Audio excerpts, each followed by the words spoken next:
Did you hear what the cow said to the farmer on a cold winter morning? Thanks for the warm hand. Anyway, it's going to get better, so don't panic on me. I start small. Nice to see all of you. How many of you have never seen me before? This is your first time? Oh, wow, most of you, okay. I keep thinking for sure I'm more famous than that, but, you know, that is the truth. I'm delighted to be here. Been looking forward to it for a long time. And it's nice to be back. You know, I was here not too long ago. It's nice to be invited back. It says something when you're invited back. It doesn't say everything, but it says something. Maybe it says, let's give him one more chance, right, to see if he can get it right this time. But I'm delighted to have all of you here. We're going to spend the day together. I feel two major responsibilities, and I'm sure you can guess what those are. Number one is to make sure you get your money's worth. Right, when you shell out your cash, especially these days, you want to make sure you get full value for the money you spent. And I know the tab for the seminar was not that much. Pretty modest fee to get in. Most of you are your tips for the week, right? So it wasn't that much. But I want you to be able to say when you walk out of here today, it was worth my money. But my biggest responsibility is to make sure you get your time's worth. And the reason I say that is because time is more valuable than money. In fact, you might start your notes with that. Time is more valuable than money. You can get more money, but unfortunately you can't get more time. If somebody asks you to spend your money, that's pretty easy, right? We live in America. We're wealthy. So the money's not the problem. But what if somebody asks you to spend a day, right? You got to think that over carefully. And I know you did. I wouldn't waste one of my days, not for anybody, not for anything. Once I understood how valuable they were, I don't waste any. But to make an investment like today of your money and your time, I appreciate that. Today's going to be costly for me. It's going to cost me one of my days to be here, right? And some money, of course. But, you know, I don't need the money. I take the money, but I don't need the money. But guess what I do need? The time. So I'm here not to just joke with you. I'm here not to just tell some funny stories and give a performance and walk away. I'm here to give you some value, and I want to make it worth your time. I'm going to invest a day. You're going to invest a day. Let's get the most out of it and see what we can walk away with today. Anyway, for you that have not seen me before, just very briefly, let me just tell you my story. I grew up in Idaho, farm country, southwest corner of Idaho. In fact, my father still lives on the old homestead where I grew up. He'll be 89 his next birthday, still hasn't retired. I'm proud of my dad. He's never been ill. He's really something. I'm trying to get him to retire this year, 88. I'm telling my father, what a good year to retire when you're 88. And he says, hey, talk to me in 10 years, right? I might be ready. But anyway, I went to high school. I graduated. I went to college 1 year. Halfway through my second year of college, I decided I was smart enough, so I quit. One of my major mistakes. I should have stayed in school. But I thought, heck, you know, I'm smart enough to get a job. That's what life's all about, right? Get a job, pay your bills, work hard, stay out of trouble, keep your fingers crossed, hope for the best. And I figured I was at least prepared to do that. So I quit college and went to work. A little while later, got married, got my little family going, and I'm out there doing what I thought was the best I could. But about age 25, I'm starting to struggle. I've purchased a little more than I can conveniently pay for on time, and the creditors are starting to call saying, hey, you told us the check was in the mail, what's the deal? And I'm getting embarrassed by that. I'm also embarrassed, big mouth me, with all the fancy promises I made to get married. I'm way behind on those promises, and I'm getting discouraged, wondering what to do. And I thought, well, maybe I should go back to school, right? 1 year of college, pretty short on an application. But, you know, tough to go back to school, right? Especially when you got your family going. Time to stay is when you're there. So I discounted that. I thought, well, if I, you know, had my own business, that would be the way to go. But, you know, I'm short on money, too much month at the end of the money. If you've ever been there, that's where I was, age 25. So I had to discount that, and I'm discouraged, wondering, where do I go from here? And then the miracle happened for me. Good fortune came my way. And who can explain good fortune? I don't know. Remarkable things that happen to you at a particular time. Sometimes it's just unexplainable how those things happen. One of my friends says, well, hey, things don't just happen. Things happen just. Another good note for your notes. Things don't just happen. Things happen just. And maybe that's it. I don't know. I'm an amateur on life, I guess like most of us are, trying to figure it out, how to make it valuable. But I was ready. And my good fortune was, at age 25, I met a very wealthy man. His name was Mr. Schoaf, Mr. Earl Schoaf. A friend of mine had gone to work for him, and he started telling me about this man. He said, you got to meet this man I've gone to work for. He's wealthy, but he's easy to talk to. And he's got a unique philosophy of life. And the more he kept talking about this man, I thought, well, I've got to meet this man. So sure enough, shortly after that, I had a chance to meet this remarkable wealthy man, and I was impressed. He was wealthy. Sure enough, he was easy to talk to.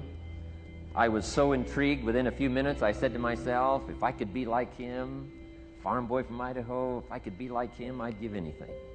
And then I thought, if I could just get around somebody like him, and if he would teach me what to do, I would be willing to learn. I'm coachable. And that was my good fortune. A few months later, this wealthy man that I met, Mr. Schoaf, took a liking to me, hired me, gave me a job. I went to work for him. And I spent the next 5 years in his employ. And then, unfortunately, he died at the end of that period, at age 49. His last 5 years, but the first 5 years of my new life, I got to spend with this remarkable man, and my dream came true. He coached me. He taught me. He taught me the books to read. He taught me the disciplines. He taught me the changes to make in my language and personality. And the things he shared with me during that 5 years literally changed my life, turned my life around, changed my income, changed my bank account, changed my future, changed everything. I've never been the same since that unique experience. And I wish he was still alive today, Mr. Schoaf. I'm sure if he was alive today, especially after this seminar, Idaho Farm Boy makes it to Dallas-Fort Worth, full house, standing room only. Pretty awesome. I'm sure if he was alive, I'd be calling him today saying, you won't believe what's happening to me. I've had a chance now to share with other people what you shared with me. But anyway, how I got here. 30 plus years ago, I was living in Beverly Hills, California. And one day a friend of mine, businessman friend, said, Jim, I'd like to have you come and share your story with my service club that I belong to, the Rotary Club. He said, I know your story, Idaho Farm Boy makes it to Beverly Hills. But he said, I think my club members would love to hear your story. He said, if I arranged one of our breakfast meetings, would you come tell your story? Just share a few thoughts. I said, okay. So I agreed to go give this breakfast talk. And guess what? They liked it. And my telephone rang. I got another call saying, we heard you've given your story and shared some ideas. Would you come talk to our club? First thing I know, I'm starting to devote a piece of my business time to giving these talks. And then one day, a businessman who'd heard my talk, I think 2 or 3 times, approached me and said, would you come and share that story and some thoughts with my management and salespeople? I said, I got this little company going. And he said, if you'd come tell your story to my organization, he said, I'd be happy to pay you. And I thought, wow, wouldn't that be something? So I agreed to go do it, and I got paid. Little did I know, another fortune was waiting for me to translate my ideas into talks and speeches and seminars. Now I've written some books. It's on cassette tape. Now I get to travel around the world. Last year I was in Japan and Israel, Spain, Mexico, Australia, New Zealand, France, Germany, Canada, and now Dallas-Fort Worth. So. Idaho Farm Boy gets to travel around the world and share his story, and here I am today. Anyway, it's almost too much for me to comprehend. From where I started, raised in obscurity, in a little small farm community, and now to be here today is pretty awesome for me. So anyway, that's just a little bit about my story.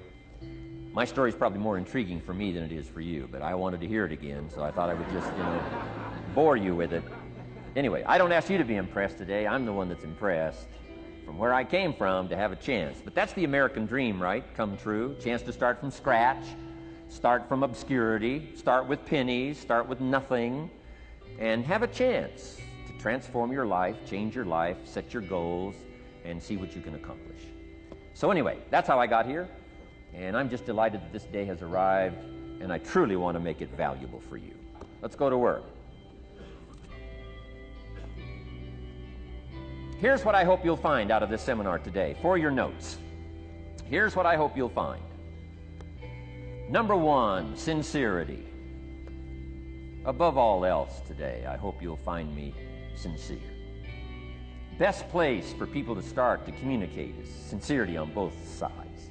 I'm sure you're sincere or you wouldn't be here today, right? To spend this kind of money, to spend this kind of time, roll up your sleeves today, go to work like I am, and get this message.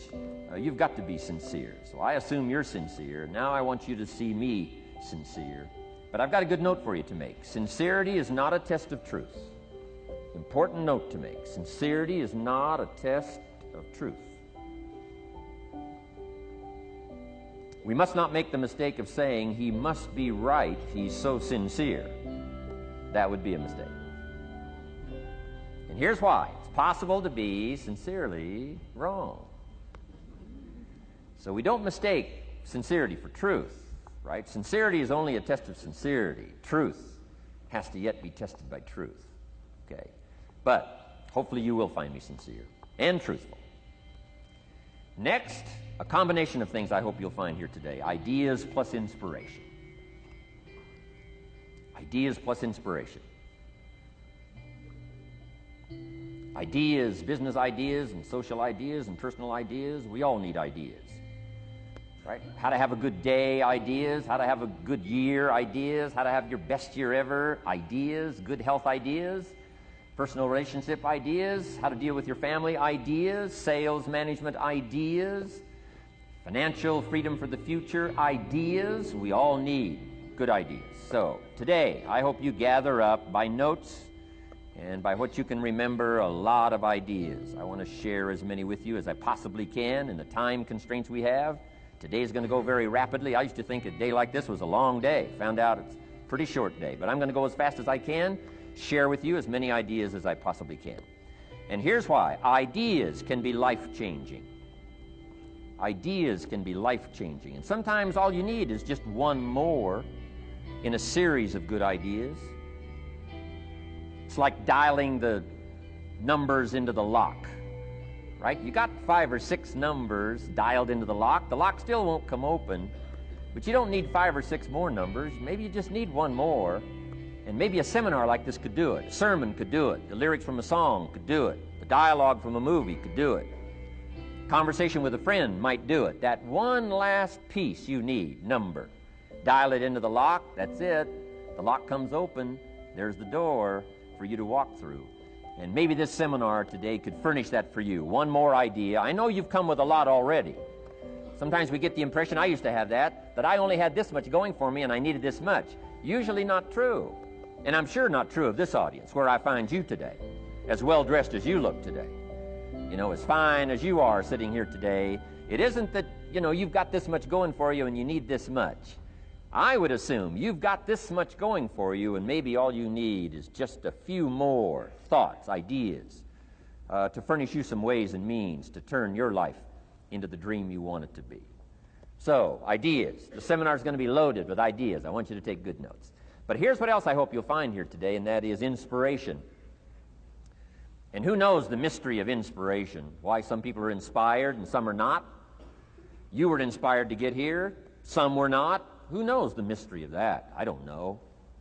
How come you made it? The rest of them didn't make it. We don't know what that mystery is. Some people turned it down. Some people said it costs too much. Some people said it's going to take too much time. Some people are too busy. Right? A lot of different excuses why some are inspired to take advantage of something that comes to town. Others pass it up. We don't know the mystery to that. Here's what I call it. Mysteries of the mind. And I just leave it at that. Some things I don't try to figure out. I take the simple approach now. Right? Some people do and some people don't. I mean, that's about as profound as my philosophy is. Some buy and some don't buy. Some go for it and some don't. Some change and some don't. And if you've been around for a while, you can usually work out the numbers, right? Out of 10, 3 do, 7 don't. Whatever business you're involved in, pretty soon you got this ratio going. The ones that do, the ones that don't. You say, well, why don't the ones that don't, how come they don't? We don't know. I just leave it as a mystery. I used to try to understand all that. I just take the simple approach now. The guy says, this happens to me, this happens to me, this goes wrong for me, and all this stuff goes wrong for me. How come all this stuff happens to me? I say, I don't know, it beats me. The best I've been able to figure out is those kind of things always happen to people like you. I mean, right? That's the best I got. I don't know. I'm an amateur on this stuff. What do I know? So just take the simple approach, right? That's how it is. Who knows? Interesting story says the day the Christian church was started. Now, I'm an amateur on the Bible, but best account I can remember, the day the Christian church was started, a magnificent sermon was preached. Great presentation. And if you're a student at all of good communication, it was one of the classic presentations of all times. The sermon, the first day the Christian church was started. And it said this sermon, this presentation was given to a multitude, meaning a lot of people. But it was interesting, as the account gives us, the record, it says, when the sermon was finished, there was a variety of reaction to the same sermon. Isn't that fascinating? I find it fascinating. It said some that heard this presentation were perplexed. And I read the presentation, sounded pretty straightforward to me. Said, why would somebody be perplexed with a good, sincere, straightforward presentation? Best answer I've got. They are the perplexed. I mean, what other explanation is there? It doesn't matter who's preaching. Right? It said some that heard this presentation mocked and laughed, made fun of the presentation. I thought, hey, this looks pretty sincere to me.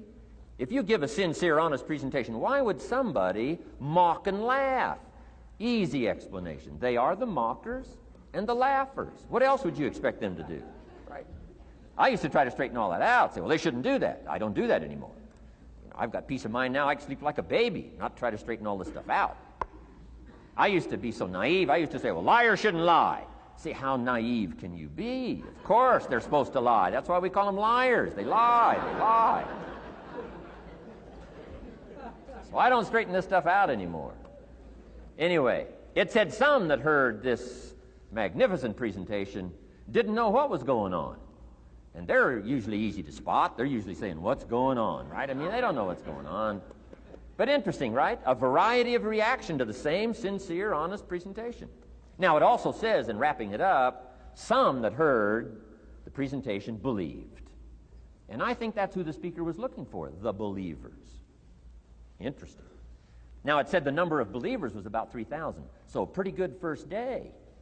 3,000. I've had some first days, but I never had 3,000. But anyway, 3,000 were believers. And that's the speaker was looking for the believers out of this multitude. And that's about as close as we can come to understanding the mystery. Some believe, and some mock, and some laugh, and some are perplexed, and some don't know what's going on. And you just have to leave it that way. Why? Because that's the way it's going to be. The way to be brilliant is to find out how it's going to be and then say, here's how it should be. I mean, that's how you become brilliant. So, anyway, who knows the mystery? I call it mysteries of the mind. We don't understand. But I don't try to change it anymore.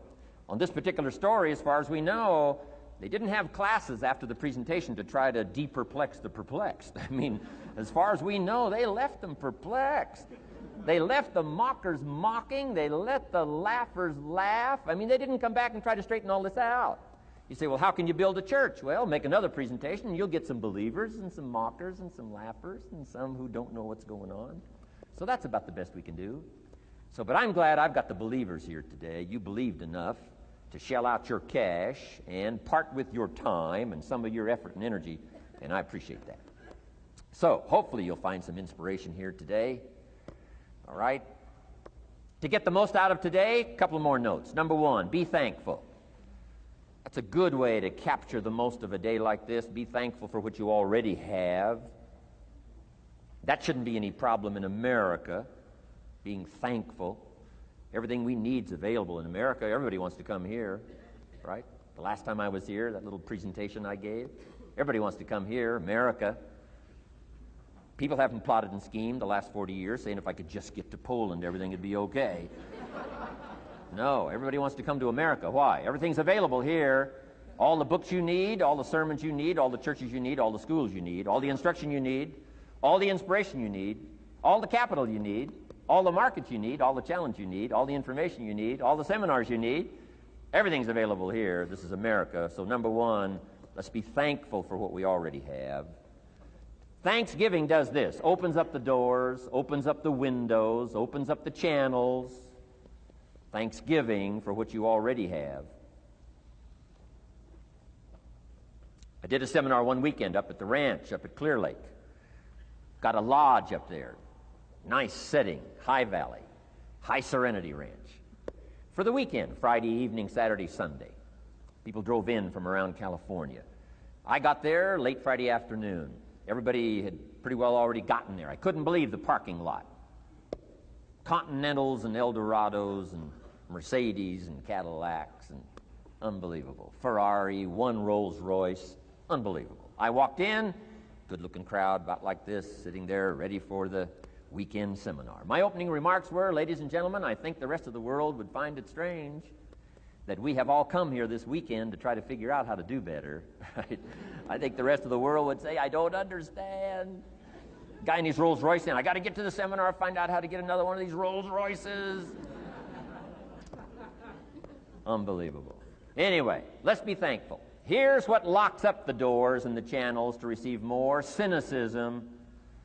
That locks you away. That prevents you from learning more. Being a cynic about the past and the future, a cynic about the marketplace, cynical about the people, cynical about the institutions, cynical about the setup, cynical about yourself, cynical about your chances. See, that locks away all the chance for stuff to flow your way. So, good advice, I think, today. Start off, be thankful. Here's number two, listen well. That's going to be a challenge today. I understand that. It seems like most of, our life is still going on outside these four walls, right? Most of our life seems like it's out, continuing out there. Family and business and associates and market and economy and whatever else is happening in the midst of your life.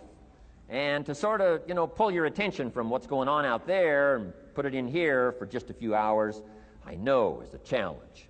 But do the best you can, listen well. And here's the last one, take good notes. Be a good student today. Take some good notes. I've not come to entertain you.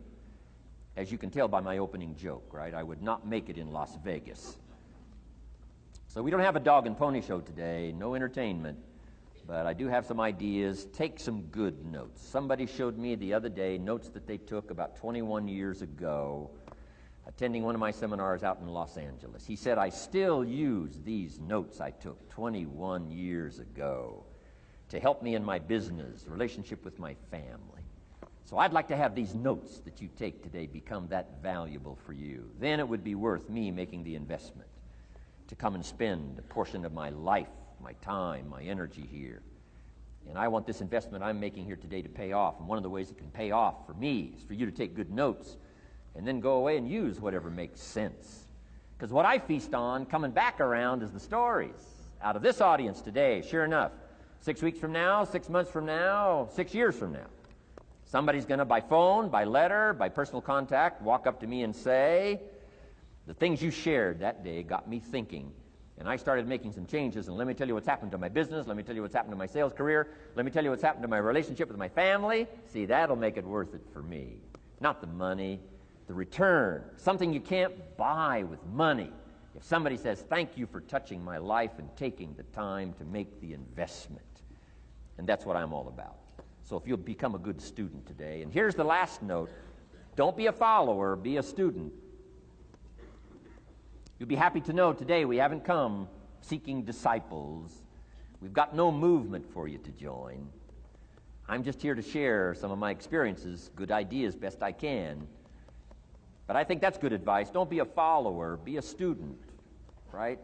Take advice but not orders. Take information, but don't let somebody, order your life. Make sure what you do is the product of your own conclusion.